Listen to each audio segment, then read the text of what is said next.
again. Well, what do you want to know? Yeah, I was going to say, Well, there's nothing to tell. Did you, okay, who did you buy the sawmill from was my question. Well, Joe and I bought it from a Bell Saw Company in Kansas City, Missouri. We bought a 12-inch planer at the same time How did it get here? by boat. Okay. From Kansas? Well, it did come by train. Yeah, okay. Well, that must have been a bit of an endeavor to get that all out to the island, wasn't it? Well, it was all knocked out. Okay. And that actually you had to put in a lot of the woodwork. Oh, sure. It was just the steel part of it. But you didn't take it out in the winter, it came in the summer and you barged it out there sort of thing? Well, that's on one of the freight boats. Okay. So that would have taken a few trips and Oh, No? It was, that compact, eh? yes. I know when there's not much, well, there's not much wood involved. I can take you out here on the ridge and show you one like it. Just, there's just your carriage and your saw mandrel and your saw. That's about all there is to it. Then you do all the woodwork, the frame that the carriage runs on and so forth. What did you power it with? Had a 6-cylinder Buda engine out of a truck. A Buta. Buda. B-U-D-D-A. Huh. So how long did you have the sawmill down there? 11 years. Malone, 11 years. 11 years. That's what I put in my book. So we better stick You're gonna stick with it. with stories. Well, but you brought it into town. No, we didn't bring the sawmill in. It's, well, Charles kind of took it over and then he brought it to town and O'Donnell's made a portable mill out of it. Well, what is the one that was out by the airport then? That wasn't sawmill, that was a resaw. Okay, what, I don't know what that is, but. Well, okay. a sawmill Yeah. saws logs into lumber. I bought the lumber out there at the airport, and we had a resaw, circular saw resaw, and it would split the boards to 1/2 inch. 1 inch. And you still made fish boxes then, Yeah, because they were still commercial fishing. yeah.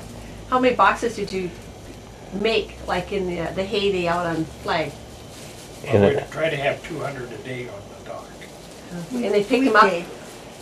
Monday through Friday or something? Yeah. And who purchased them? Well, the fishermen out there in Selvog and Booth, we used to have 1,000 boxes ready as soon as the boat, Birchdale started to run in the spring, and Booth Fishery would buy the whole 1,000 one time. And they were knocked down, Yeah, and then they would put them together. yeah. Have 1 or 2 guys just building boxes. How many guys did you have on, employed at any given time? I don't know, did we have 4? We had George Bradley, he run the sawmill. We had Slim and Dick Milford and that Fox boy.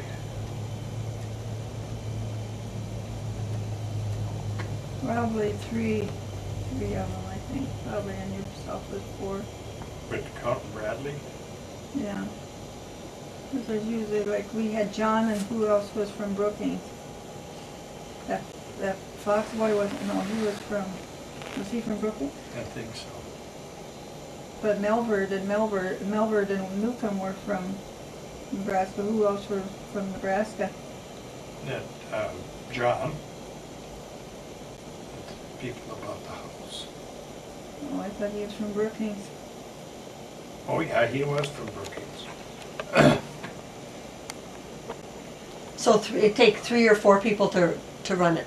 Oh, yeah, you'd have to have somebody to... Well, then there was 2 of us. Yeah. So what would a fish box sell for? $1.10. Okay. knocked down Okay. on the dock. On the dock. So why did these guys come from Nebraska? Why didn't you have local boys? Where did you get these guys from?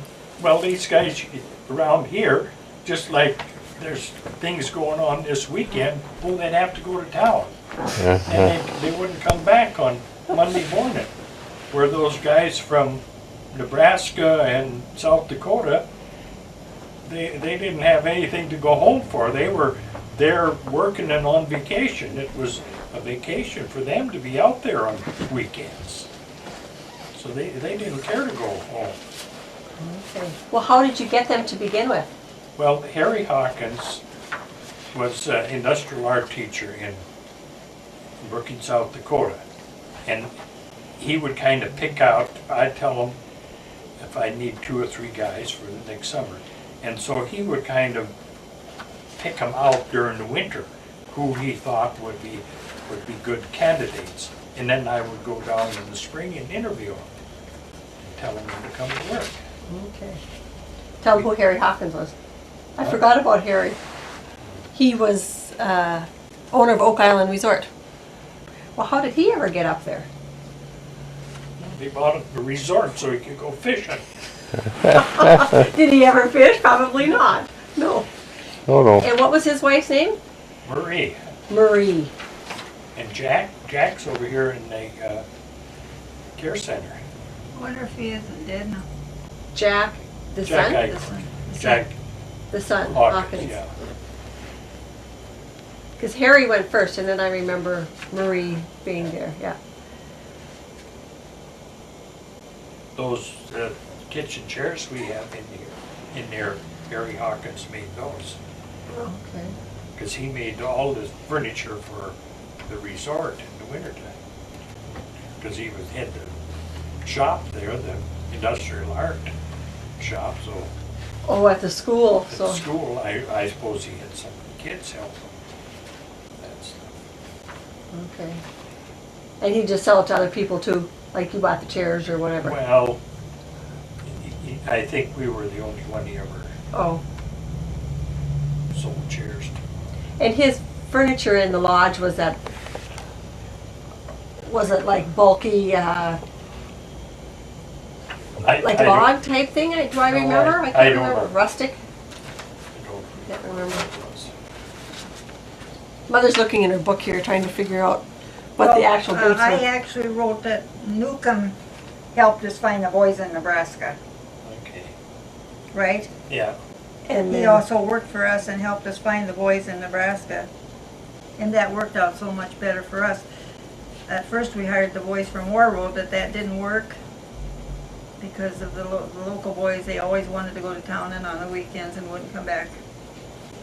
So would they stay a week, a year, a couple years? Would they come back a couple years? Oh, yeah. Yeah, What'd you pay them? I don't know, I can't remember anything here. not very much. We You boarded. board and food, yeah. Well, maybe $100 a month. But the boys always liked to come to the lake for, and then we'd invite the parents to come up. Like, so the parents of those boys all came, we knew them all and they came up. And most of the boys stayed 2 summers. So then Newcomb, or Melvard, that's Shirley's husband, Tootie's Okay. Son-in-law. son-in-law. Mm-hmm. So now how did he get up there originally? Well, he come from Nebraska with Newcomb. Okay, and Newcomb just happened to be come up as a guest, just as a person from, because he's still up there. Yeah, well, he came up there just to, As a tourist. yeah, I suppose. He's a school teacher. Richard was a school teacher. Okay, yeah. He taught high school history. But, then he just liked it up there, and then he worked for us over in the winter, over at Bobby, when we cut logs over at Bobby Bray's. He was over there, and that's before you were born. And, And that was another question, where did you get the logs? the timber? We Did you cut it yourself, log it yourself Yeah. then in the winter? We logged it early. We logged on someone Flag and Oak and up on Magnuson Island a couple of years. We'd get her all cut and stacked up, and then Charles would haul it home as soon as she got enough ice. And I went to work in the woods for Norman Carlson, just in the winter. Here's what I had wrote down about having a sawmill meant that we had to cut logs for the fish boxes in the winter. We used poplar or aspen logs for the boxes. The fish boxes were sold, as they say, knocked down and bundled. We nailed the ends and the covers together and packed the other sideboards and bottoms between them. We put a steel strapping around the boxes to ship them. The fishermen would have to nail the rest together after they bought them. The boxes were 16 inches by 11 inches high and 27 inches long and would hold 50 pounds of fish. The top board extended 3 inches at each side for the handles.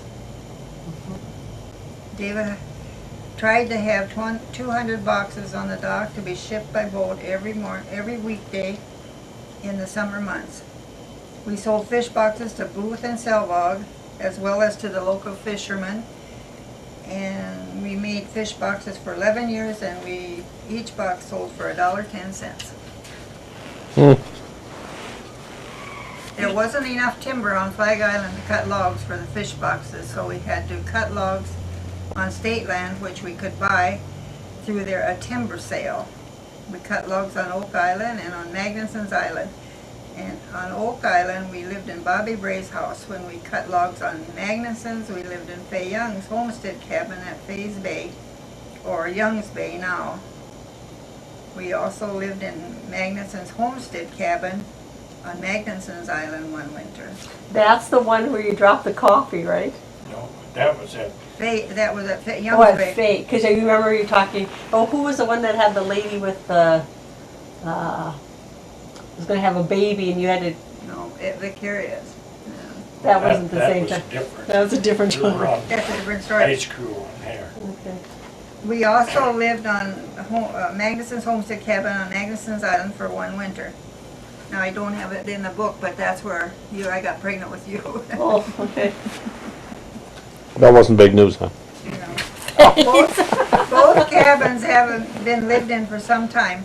After Christmas, we would take a couple hired men, our little boys, and all the food and supplies we would need to go to live in an old house for about 3 weeks. It would take a little cleaning before we could get a meal ready, but with everybody's help, we could get things cleaned up. It always was a big job to get the food ready for the winter logging. We had to try and keep things from freezing. Potatoes and eggs were never much good after freezing. The canned items would break open. One winter when we got to Fay's Bay to start logging, I was just going to make coffee for us before we started to clean the cabin. The men had got the fire started in the wood stove. I opened a new 3-pound can of coffee and somehow it slipped out of my hands and landed straight upside down on the floor. So when I lifted the can up, I had a neat pile of coffee. I had to try and save some of the coffee. I gingerly scooped as much off the top of the pile as I dared without getting to the floor. It was a good thing all the coffee was boiled in an open pot back in those days. The men would never have been pretty unhappy with me if I had no coffee. Can you hear the voice? Is the voice okay? I hope so. Well, you should shut it off and play it back and see. Okay. So why did you stop cutting your own logs and buying the lumber? It's just simple time?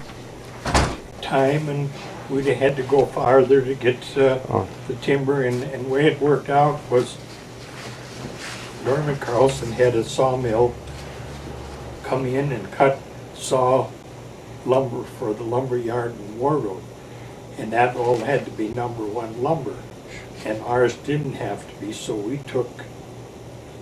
what would have went to the slab pile, we bought, because Oh. we could trim out anything that was too bad. Sure, and you were dealing with small pieces anyway, right, for the Yeah, boxes? But, oh, yes. So it probably was just as cost effective for you to do Yeah. that. Because you could be doing something else when you would have been spending Well- time cutting logs. I was working in the woods for them, and hauling or skidding the logs to the mill, and my wages was more than paying for what I was paying for the lumber. Because it would have, all they were looking for was the sawmill crew to get something out of it for their time and Mm-hmm. material, because otherwise it would just went into slab pile. Yes, they threw away a lot of good wood too, didn't they? Yeah. That, because number one was pretty much clear and stuff, Yeah, right? Yeah. Yeah. We were cutting a lot of Brian popple. Yeah. So, So when you went up to the Angle, what time of year was that then? Well, I at some years went up there in October and maybe stay 2 or 3 days and come back to help Norman get the camp set up, so when the freeze up came and the men came, the camps would be ready to go. And then when did the rest of us go up? When did we go, as a family, go up and stay in that little cabin outside of Norman's house? Do you have any idea on that?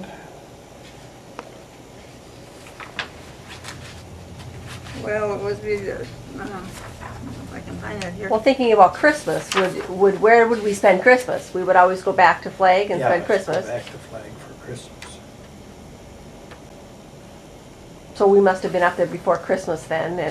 And I would think so. did we always stay in that little cabin that I know of right next to Well, Carlson? we stayed there one winter, and then Norman had another little cabin there, and I winterized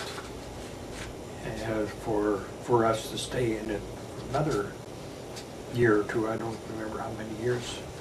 The only thing I can remember is that we put down these asphalt tile. I put them down throughout the whole house, and I was using the skill saw for something, and I set it down on the floor before the blade stopped, and the guy didn't come up, and it cut a swath in the tile. or we just would have left across the floor too, probably, Oh, right? no, it only, Yeah. I think I still had hold of the saw, but it made about it. Evelyn, could you give me that look again? Yeah, that was interesting. I missed the look, David. Well, one winter one fall when I was working for Norman, Paul Stahl was too, and we were coming home on Friday night in late October, 1st of November, dark, and it was threatening snow, and we got out past American Point, and we could use the lighthouse off of Oak Island for a guide to get down so we could see the lights of Flag, and it started to snow and it blacked out the light, so we didn't know where we were. So I just turned to the east and till we run into an island, and we just pulled the boat up and spent the night there. Evelyn worried all night. I Right. didn't know she was even supposed to be home. We slept out all night and I didn't even know. Oh, yeah. Thank goodness, huh, Grandma? Yeah, Mary and I wouldn't have slept all night if we'd have thought the men were gone. So where did Paul Stahl come from? Paul's the preacher is what I know him as. Well, I think Detroit Lakes. And he just came up For A missionary? Missionary to Sunday school for the Indians. actually the Canadian, because it's all Canadian Indians up there, right? Yeah, but that didn't make any difference. It was, But he could go across to the reservation Oh, yeah. and things. They pitched a tent down by the point, their flag, and that's where they lived. And he had, our kids and tourist kids were what he had for Sunday school and flag, and then he would go over to the reservation for whatever he could do there. This is in the summer. Yeah, In the summer. and in the wintertime, they just stayed. And so then they just found a cabin or something to stay in the winter, or someone's place or whatever. I don't know if he worked for me the first year, or I know he worked for me some, and Charles, and then he just started doing carpenter work around, and whatever came up. Okay. I was trying to see when we went up to Norman's here, but we were still at Irene's when I had the nervous breakdown.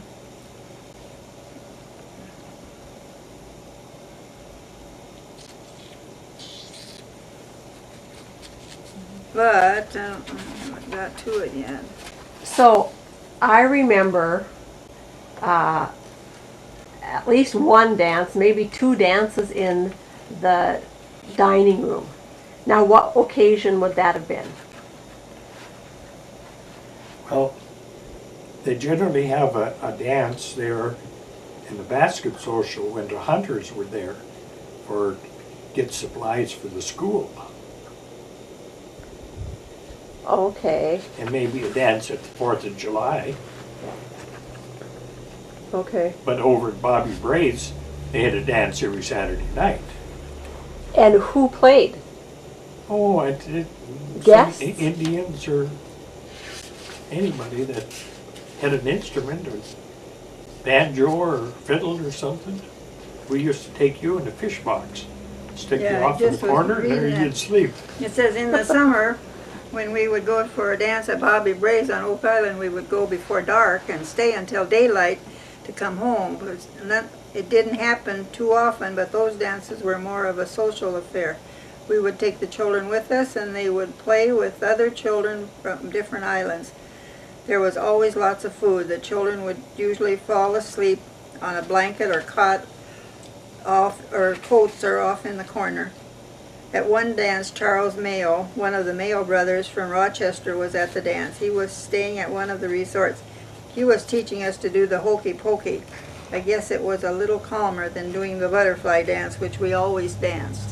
And I remember that. You remember The butterfly, because that dining room floor would just, I know, it you would think just the walls were pound. You gonna- just think that the windows were just going to shake right out, And that dining room floor, it was just a pounding, yes. And it seems like there was more than one piece instrument. I mean, it seemed like maybe there was two or three or something. Yeah, they'd always have two or three. Two or three people. Well, Jim yeah. Gibbons was played, Yeah. and some of them, several of the Indians were good with it. There's lots of Gibbons over in Morrison. I see them yet. The name is still in Morrison. Oh. Yeah. We did have dances once in a while at Flag Island, but Flag didn't sell beer, and that the time Bobby Bray's did, so that's why there was always, the go to the Oak for that. So how long was there a school on Flag? There was a school on Oak and a school on Flag, and No, not at the same time. Not at the same time. so you went to school in Oak. Yeah. So way back then you went to school. Okay, it was in Oak first. Yeah. And why did they move it to Flag? Because there was no kids on Oak.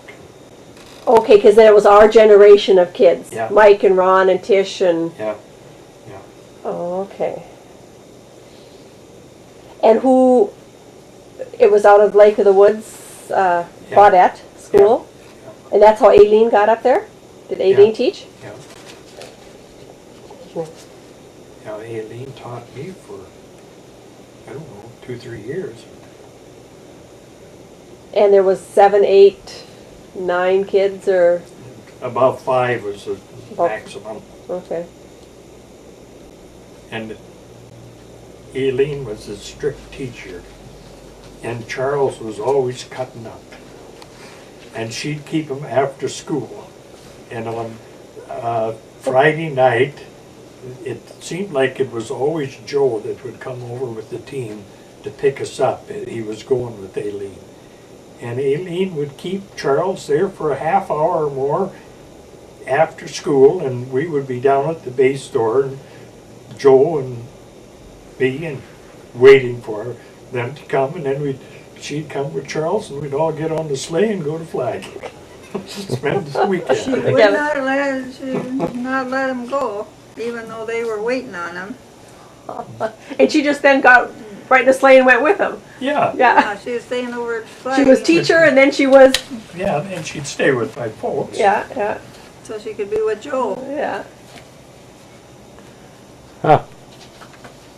But Charles, he's never, And where did you have the school when it was on Oak then? Well, back of Hawkins's. Okay. Now, possibly if we can, we'll stop and see it now. It used to be up on a hill back of Hawkins's, but they bought it for a bunkhouse and moved it down Okay. closer to that. Okay. And the teachers stayed at Earl's, was a mile away. And they would come, they'd have to get there in the morning, walk there, and get the fire started before the kids got there, 8 o'clock. And that's walking across the island too, Yeah, a path. Across the island, yeah. But it was a And someone mile. hadn't shoveled the path before they got there either, I bet. Well, there was no way you didn't. Nobody owned the shovel even, you just packed it down. nobody shoveled anything. Harley Jensen came, when he came the first year, he started shoveling. And before the winter, we were walking in a tunnel. He had big snowdrifts on each side. And we told him, that's not the way you do it, in this country. You just pack it down and keep walking on top of it. I guess the Indians had quite a time with Harleys doing the shoveling, that Right. laugh at them for. All right. And nobody ever shoveled, you just pack it down. Yeah. Well, that's like mowing the grass. You never mowed, did you? No, but we had cattle. Oh, that's right. Okay. And that's where something too. I don't remember where the barn was. Kind of know the general place there, but in front of where the schoolhouse Senex used to live, right? We had But root cellar there. okay, and we'd like to look there. Is there anything of the root cellar there? Anything left of that. The wood would all rotted and fallen in, yeah. Because why was the root cellar way over there? Just because it was closer to the. No, it was Well, I halfway suppose between the there was barn and the enough. house. Suppose there was enough dirt there where they could dig a hole. Had to be pretty deep. Oh, okay, yeah, Because there yeah. wasn't any dirt around here. Okay, yeah. Because I'm thinking that wasn't too far from Grandma's house, old house. No, it wasn't too far, and it She's the only one that lived there when they Right. dug that hole. right close to the barn. Yeah. 'Cause I remember one Easter looking for Easter eggs with Grandpa In in the haystack. haystacks, yeah, and kind of around in the barn and stuff like that.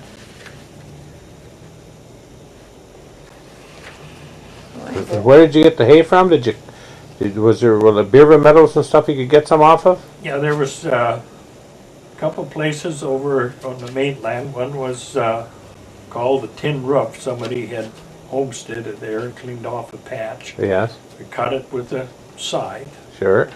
And then on Black Point there was a place, and on Brush Island. And sometime if the water was low, we could get some on Flag Island. It was just swamp grass. Yeah. Now, Flag used to be joined to the mainland. Is it? Yeah, Do I remember cattle going through or across or something, or people well, talking I don't about think that? you would, but I don't remember them going, but I remember somebody saying about, didn't Yeah, they graze over there? the cattle would wade across to the mainland. You could always find them on the island, but when they went to the mainland, that was a different story. Well, they mentioned that a little bit in Lambert's book about Because I think he sort of walked over there, didn't he, somehow, or maybe Okay, not? maybe, yeah. Maybe Yeah, not. at one time, years ago, it was connected. There was trees across there and everything, but just over the years, the different pattern or currents of the water has washed it out.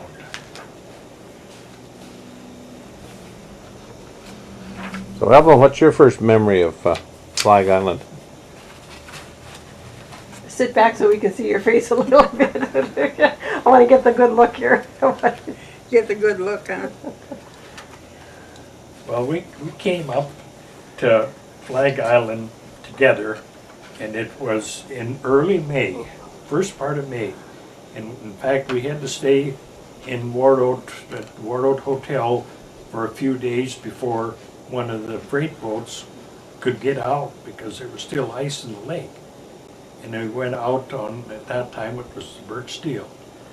And as soon as Evelyn got on the boat, the captain, Lauren Sardiff, knew she'd never been on water. So, and there was still quite a bit of ice in the lake, but the boat belonged to Booth Fishery, and they wanted to get nets and supplies out to their fisheries. So we took off, and we got about halfway out always, and Lawrence would say, well, we'll have to have, we always had coffee, so he'd made coffee on a little gas stove. But then he told Evelyn, he said, well, we just have to pull up to one of these ice floes here and get off and have our coffee on that. She didn't think much of that. She's not looking at the camera. Well, I was just there And reading then what I wrote about it when I first went to Flag.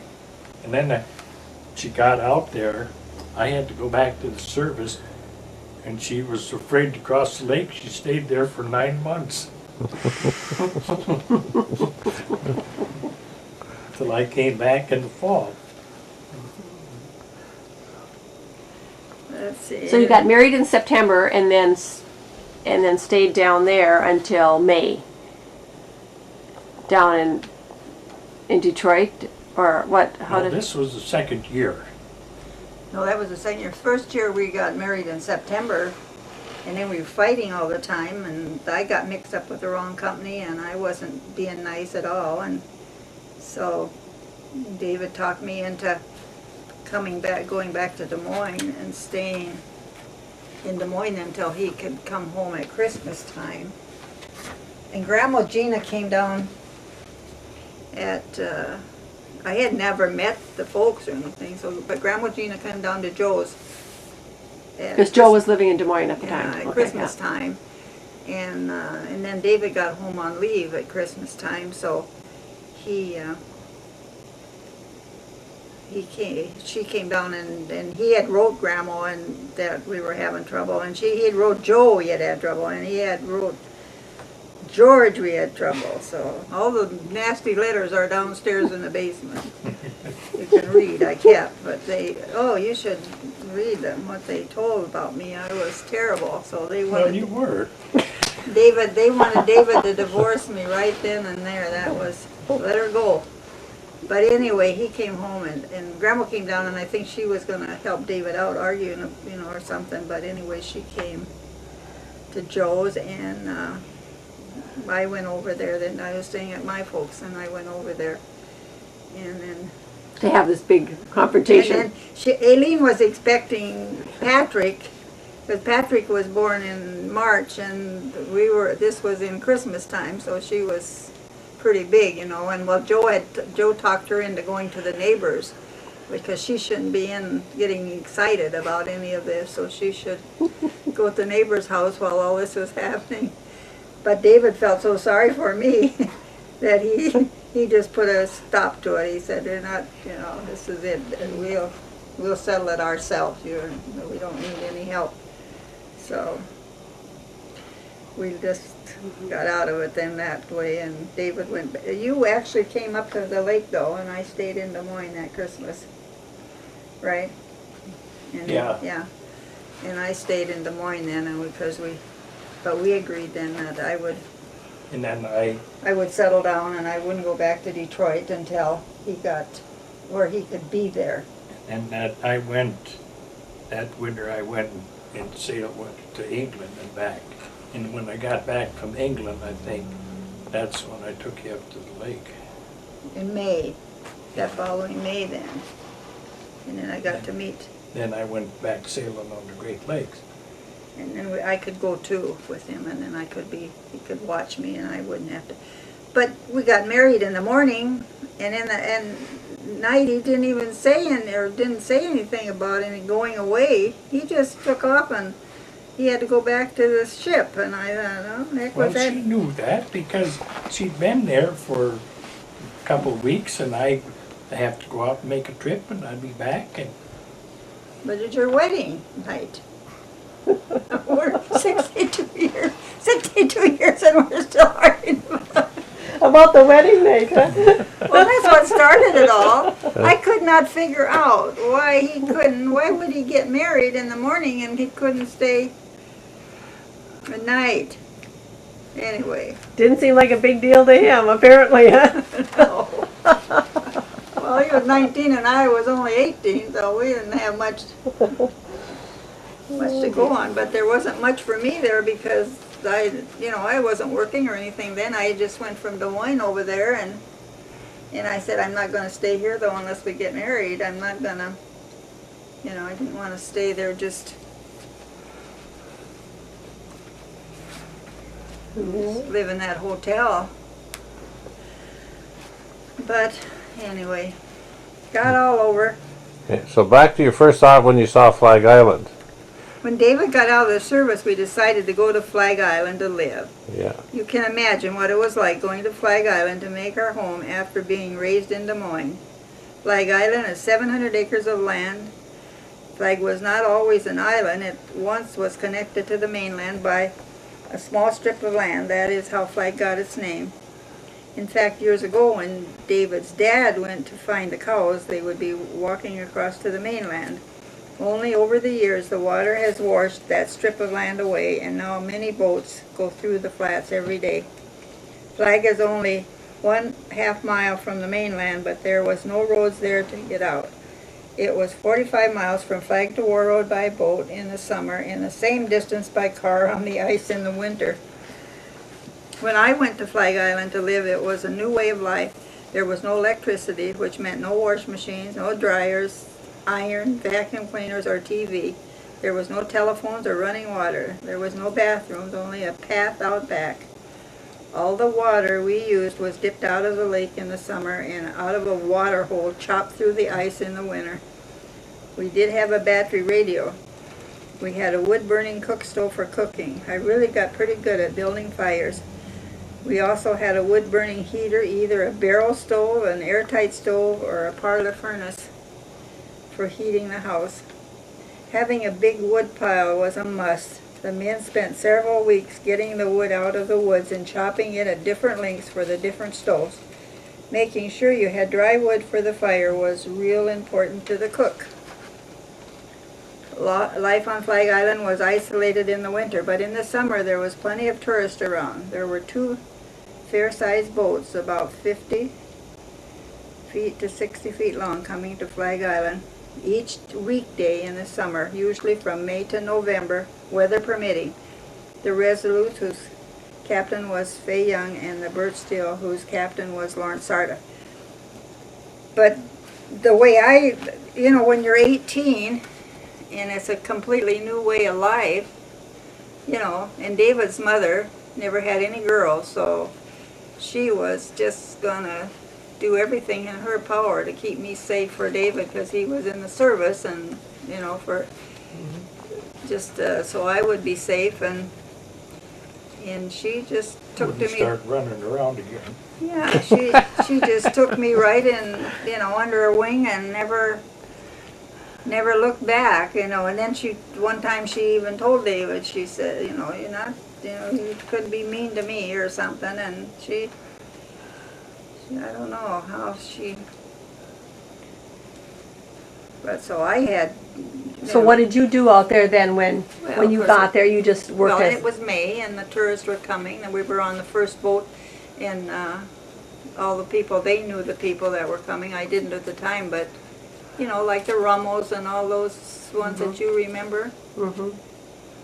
They were coming way back then and they were, you know, they just, So you worked in the kitchen and cleaned the cabins and did everything? I didn't do much cleaning cabins. They had always had an Indian girl, but just always helping Grandma with the cooking and stuff. Waiting the tables and that? Mhm. Did you think, how do you think the houses seemed compared to what in Des Moines and things like that? Did it? No, I guess I didn't, you know, except that it didn't have electricity or anything. I guess I just kind of took that for granted. I didn't. The houses in Des Moines that you lived in weren't that great anyway. No, but they had a bathroom and, and Yeah. water, Yeah. And it wasn't rocky and wasn't and we didn't have mosquitoes and, and we didn't have wood stoves. We had gas already, or I guess it was kerosene they did in those days in Des Moines. what about the bugs? And did you notice, you know, flies and the black flies and the No, mosquitoes and no, things like no, that? You no, never knew? no, I never noticed anything. I didn't notice anything but. What about eating the wild meat? No, I just ate whatever there was, fish and. No, I didn't do any, I don't remember anything being any different about the cooking. Because down there you wouldn't have eaten venison or, Or fish Or either. fish you know, or- 'cause we never, no, did you eat much fish actually on, No. you didn't eat much fish on Flag. on Flag? We never went fishing at all, and the only time we ever went out in the boat for fishing was when we went with Tony Dan Helte when he'd take us, you know, one day just for a treat. I'd make a blueberry pie and we'd go out fishing a little bit and then we'd have shore lunch and always bring the blueberry pie, and that was about all I remember about the fishing. We'd fish with them all day. And they'd come home and have supper, and then they'd go back out fishing. We had enough of it, just Yeah. 8 hours. Oh, yes. Yeah. Up in the boat. On that trip? No, I don't remember that. No, well, she wouldn't, I don't suppose, and I don't know if it was. No. So Evelyn, tell me about the aborted trip to the movies. One time one spring we had been on a lake, this island so long we wanted to go to town to the movie, and there was about a foot of water on the ice in the spring, but the ice was still good, because they always say if the water stays on top, there's no holes for it to go down, so Yep. you could be safe. So when we started up for town, what kind of a Jeep did we have, or what? We had a Willie's little station wagon Jeep. And this would have been about what year? Two-wheel drive. It would have probably been made in the 40s or the 30s. I suppose late 30s or early 40s. Okay, yeah. I don't know what year it was that we went, but anyway, we were going to town, and then the boys were, if Maureen was along, she wasn't big enough to cause any trouble, but and she may have stayed home with Grandma, and we just took the two boys, I'm not sure. But anyway, we got partway to town, and the engine killed out from being wet, so David got out and looked under the hood, and he was drying it off, and the boys were kind of rambunctious in the car there, and one of the boys went and bumped the horn. Father was under the hood, and he just And came up from under there. the horn on those was on the hood, so it was right at ear level for me. He came out from that car so fast, and he gave us all a heck, and none of us could open our mouths and look at it. We just, I don't think the boys laughed, but I was kind of, But I was scared too because way out in the middle of the lake, what if he didn't get the car started? Had another things on my mind besides that too, but it was so funny for the way it happened. But so the car got turned around and we headed back to Warroad or to Flag, and we never saw a movie that day. Oh, that's a great. The only movie was Dad moving. She had a couple trips to church too aborted, but I haven't wrote that yet. They weren't which much. one story was that now? Well, that's where you wouldn't let me ride in the boat. Oh, Do we have to talk about that? Yes. well, that one where we got stuck in the snow too. I got that on paper, but I haven't wrote this one. I'm so mad about this one. I don't know if I should put it in the book or not. Because it looked calm at Flag. David had got up early in the morning and was going up for lumber up at Norman Carlson's, and he took the big boat with the cover, with the cabin on it and all. He was nice and comfortable, and he got going up there. Well, then I got up and got the kids dressed and everything, and I decided I wanted to go to church with the kicker boat, the little boat. So, and Mike was big enough to run it, but I don't run a boat, so I was depending on him. Well, it looked calm at Flag, but we got out at Moose Lake, and it was rough. Oh, it was so rough. And how old was Mike? Well, I don't think he was 8, 9. Okay. Maybe. But he wasn't very big, but he had been handling a boat, for a long time. So anyway, we started out, and we got to American Point, and we were all soaking wet by that time and just beat, and then we met David coming from the other way with the boat with the nice cover over it and everything, and he wasn't having any problem at all, it just this. So I pulled up, had Mike stop over beside him and everything, and I said, well, would you tie the boat on behind and take us back home then, because it's too rough. Oh my gosh, you got up here and you're going to get back home the same way, and just turn the boat around and go back home now. Oh, I was so scared. I was just, I said, if we would have drowned it, what would you have done? I knew you weren't going to drown. We were just hoping we would. And then you didn't even take the little boys. If you could have, I don't know, because I wouldn't have dropped the boat anyway. But it was an 18-foot Thompson, big boat, well built, and could ride the waves, and Mike was capable of handling it. So Yeah. Mike's only 7 years older than I am. So he was like, if I wasn't around, he must have been 7 years old driving that boat. I don't know, but I don't think he was that little, but and maybe we had you with us. I don't know. I went close with him, and so there was no problem. With not a life jacket in the boat, in those days there was nothing, nobody, except we were soaking wet and every wave was coming over the top of the boat. And, all the way back to Flag. And 3 miles or so. in the summer when the kids used to deliver boxes with the outboard to local resorts around there, and Harley Jensen had just moved up there and he'd ordered some boxes, and I sent the kids with them, and here they had maybe 50 boxes in this 18-foot boat, and these little kids, he said he could hardly see their heads over the load. Here they come. He said, well, how could, no life jackets or anything, nowadays I worry so much about my grandkids and stuff, and And the boys probably didn't know how to swim.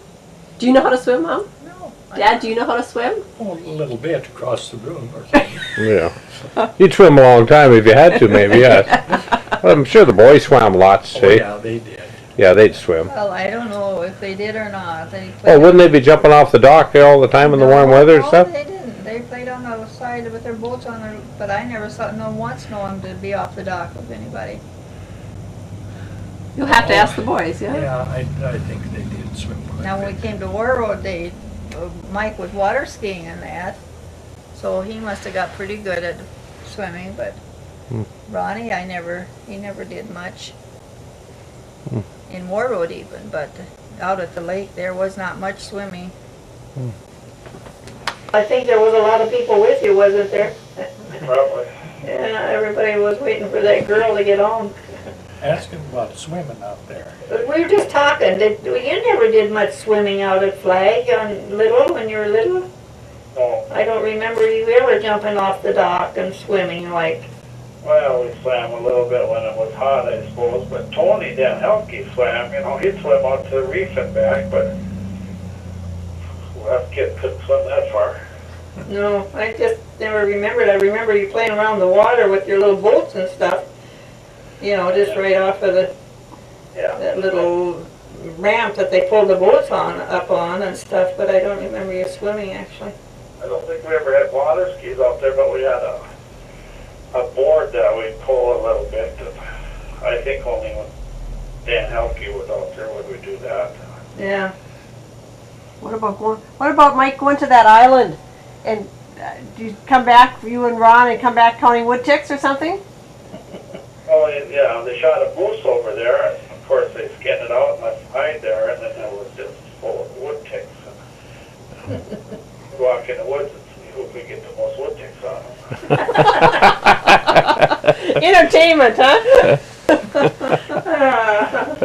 Well, they didn't get bored. No. You didn't have television to watch, you had to do something. Huh? Right. So what's happening down there at your place?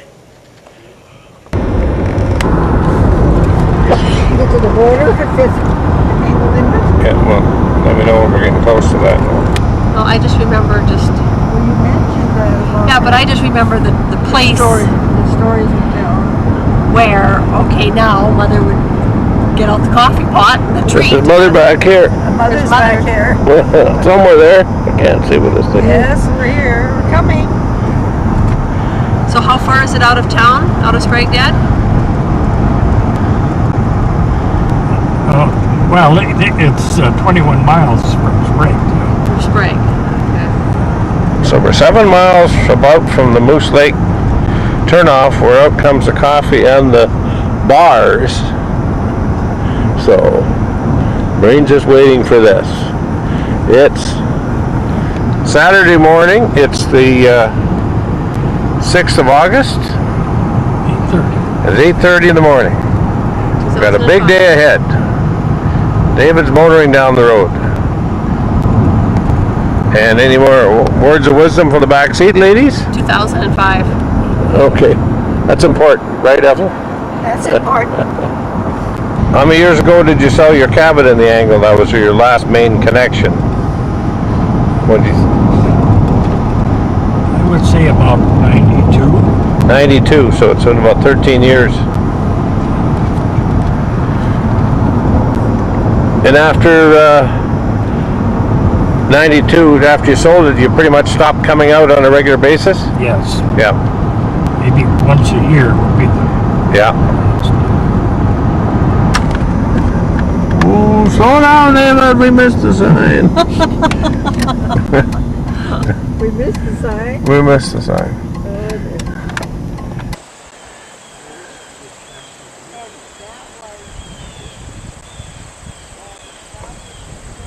Here we are.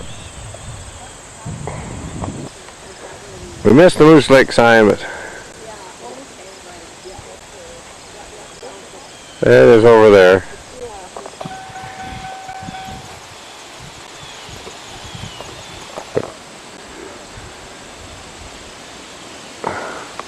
Nobody in the tower today. Okay. Someone's gonna have coffee. Okay. Would you like goodies? Absolutely. Here we come. Oop. David's going for the goodies. I can't tell whether I'm recording or not here. Ooh, there we go. All right.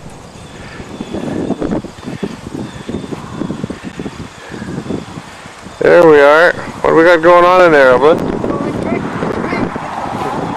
I'm not sure what you're trying to do. Are you trying to get out of the car? Just trying to pump the. Oh, she's trying to pump the pot. Okay.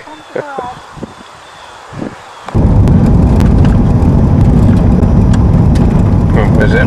So we got a little road cam going here for a minute. We just left the pavement. And we're on the gravel. There's the deer. There's a deer, yeah. So. You better go slow, he'll decide to go just when you get there. Yeah, we gotta hurry up so we can film them. Yeah. You got it. Good away, good. You mean you missed the road, huh? Yeah.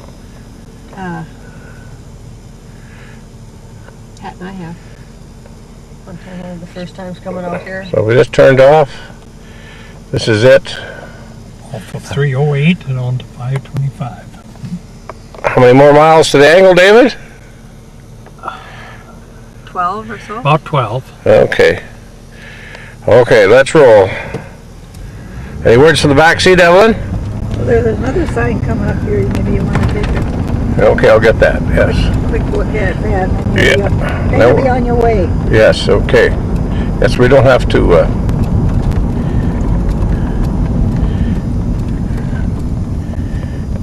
That's in kilometers. yeah. Little Canadian content here. Okay, let's go. I'm sure that throws a lot of people too.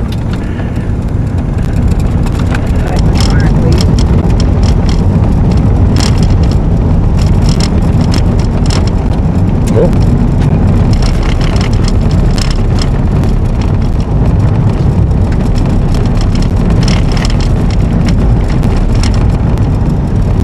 Coming to the boundary.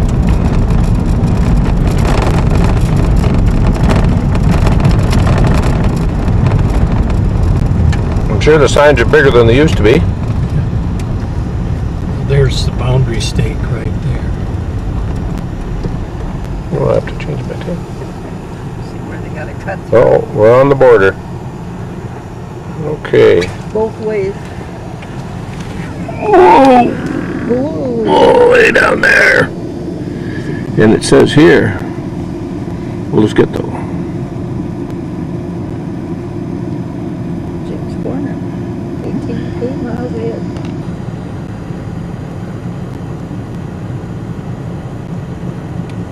yeah, different maintenance people here, different ideas, so the road's a little narrower.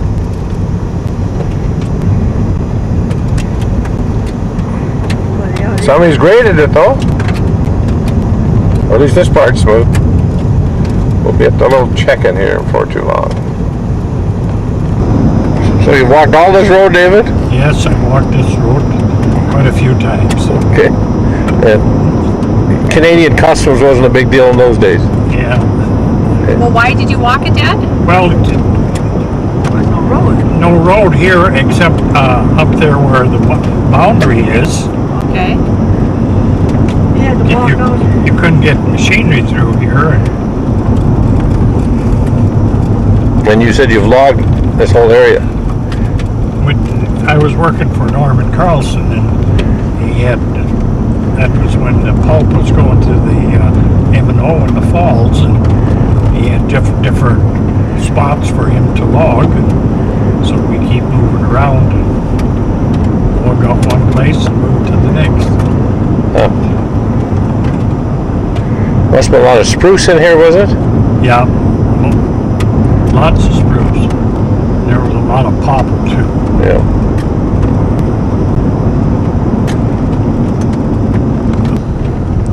Spruce.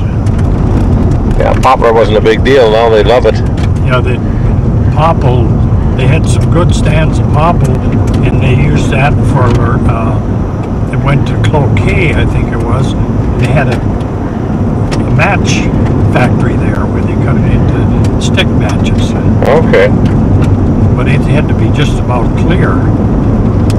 You'd only get about 2 or 3 8-foot lengths out of a tree, and then you left the rest. Just left the rest in the bush. Yeah. Like,